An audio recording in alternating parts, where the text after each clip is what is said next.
श्री राम के 5 गुण आपको बनाएंगे सफल और सुखी। भगवान राम विषम परिस्थितियों में भी नीति सम्मत थे।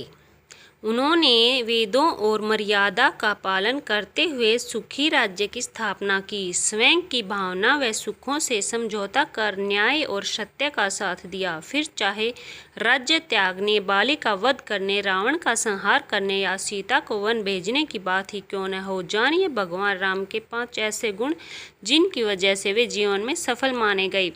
सहनशील व धैर्यवान। सहनशीलता व धैर्य भगवान राम का विशेष गुण है। कैकेयी की आज्ञा से वन में 14 वर्ष बिताना, समुद्र पर सेतु बनाने के लिए तपस्या करना, सीता को त्यागने के बाद राजा होते हुए भी सन्यासी की भांति जीवन बिताना उनकी सहनशीलता की पराकाष्ठा है। दयालु व बेहतर स्वामी। भगवान राम ने दया कर सभी को अपनी छत्र छाया में लिया। उनकी सेना में पशु, मानव व दानव सभी थे। उन्होंने सभी को आगे बढ़ने का मौका दिया। सुग्रीव को राज्य, हनुमान, जामवंत व नल को भी उन्होंने समय समय पर नेतृत्व करने का अधिकार दिया। दोस्त, केवट हो या सुग्रीव, निषाद राज हो या विभीषण, हर जाति हर वर्ग में मित्रों के साथ भगवान राम ने दिल से करीबी रिश्ता निभाया।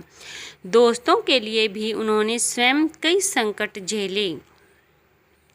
बेहतर प्रबंधक। भगवान राम न केवल कुशल प्रबंधक थे बल्कि सभी को साथ लेकर चलने वाले थे। वे सभी को विकास का अवसर देते थे। वे उपलब्ध संसाधनों का बेहतर उपयोग करते थे। उनके इसी गुण की वजह से लंका जाने के लिए उन्होंने अपनी सेना ने पत्थरों का सेतु बना लिया था।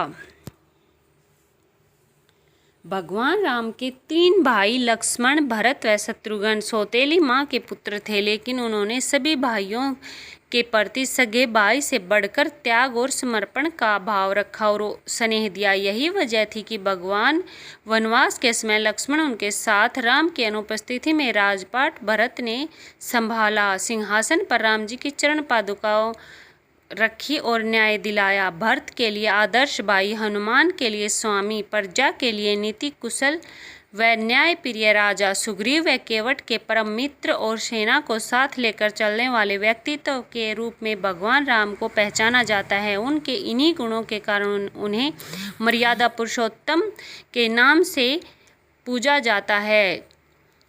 वह कर्म ही उसकी पहचान बनाते हैं।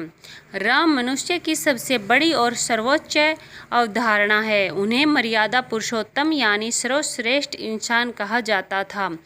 उन्होंने इंसान के तौर पर कभी अपनी हदें पार नहीं की। रामायण दुनिया की सबसे बड़ी साहित्य और साथ ही धार्मिक पुस्तक है। रामायण हिंदुओं के लिए सबसे महत्वपूर्ण धार्मिक ग्रंथ है। यह दुनिया का दूसरा सबसे बड़ा धार्मिक महाकाव्य है। सबसे बड़ा निस्संदेह महाभारत है।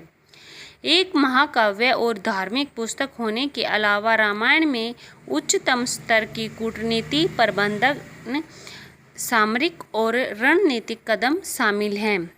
ऐसी अच्छी जानकारी के लिए हमारे चैनल को लाइक, शेयर और सब्सक्राइब करें। धन्यवाद। जय श्री राम।